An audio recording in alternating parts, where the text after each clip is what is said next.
জুলাই বিপ্লবের শহীদদের যে তাদের যে আকাঙ্ক্ষা, তাদের যে আত্মদান, সেই আত্মদান হচ্ছে আবার মানে একটি নতুন বাংলাদেশ, যে নতুন বাংলাদেশে আর কোনো ফ্যাসিস্টের জন্ম হবে না। বিরোধী রাজনৈতিক দল এবং মানুষের মত প্রকাশ কেউ মানে কণ্ঠ চেপে ধরবে না। মানুষ স্বাধীনভাবে নিরাপত্তার সাথে ঘোরাফেরা করবে। এই শর্তগুলো পূরণই তো সবচেয়ে বড় কথা। এটাই তো মূল চেতনা জুলাই বিপ্লবের। তো সেই জুলাই বিপ্লবের মূল চেতনাকে খুব সহজ ভাষায় আজকে উপস্থাপন করা দরকার ছিল যে আমরা এই কাজগুলো করছি। কয়জন লোক এই ৮৪টা যে ধারা, এই ধারা কয়জন লোক আপনার এটা পড়তে পেরেছে বা কয়জন লোক এটা জানে?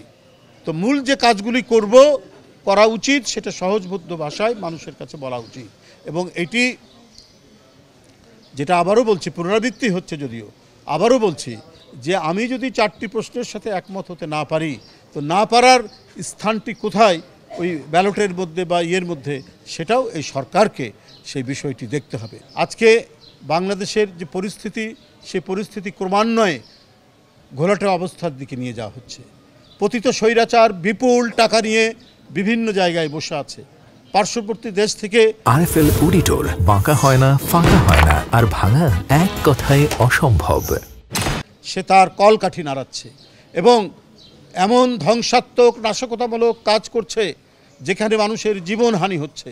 সেই গাড়ি পোড়ানো, যেটা আমরা বারবার বলেছি যে আমরা যখন হরতাল দিয়েছি গণতন্ত্রের জন্য, আমরা গণতন্ত্র পুনরুদ্ধারের জন্য যখন কথা বলেছি, তখন কৃত্রিমভাবে তারা নিজেরাই নাশকতা করে চাপিয়ে দেওয়ার চেষ্টা করত বিরোধী দলের উপর, বিএনপির উপর। কিন্তু আমরা বলেছি যে ওই সমস্ত নাশকতায় তাৎক্ষণিক যারা ধরা পড়তো, হয় যুবলীগের লোক তারা, নালে ছাত্রলীগের লোক, প্রত্যেকটি জায়গায় তার প্রমাণ আছে।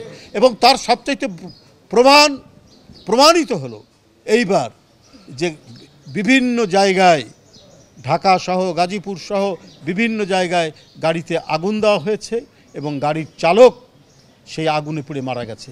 কারণ এই কালচার, এই সংস্কৃতি তারাই নির্মাণ করেছে।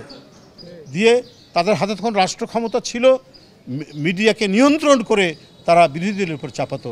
কিন্তু আজকে প্রমাণিত হচ্ছে যে এই কালচার হচ্ছে তাদের কালচার, ফ্যাসিস্টদের কালচার, আওয়ামীর কালচার। এই কালচার এখন তারা নিজের স্বরূপে আত্মপ্রকাশ করে বিভৎস অবস্থায় এখন নামছে। তারা সেই সুযোগ পাচ্ছে, কারণ সরকার প্রথম থেকেই আপনার এই ফ্যাসিবাদের বিষ দাঁত উপড়ে ফেললে পরে তারা এই কাজগুলি, এখনকার এই কাজগুলি করতে পারতো না।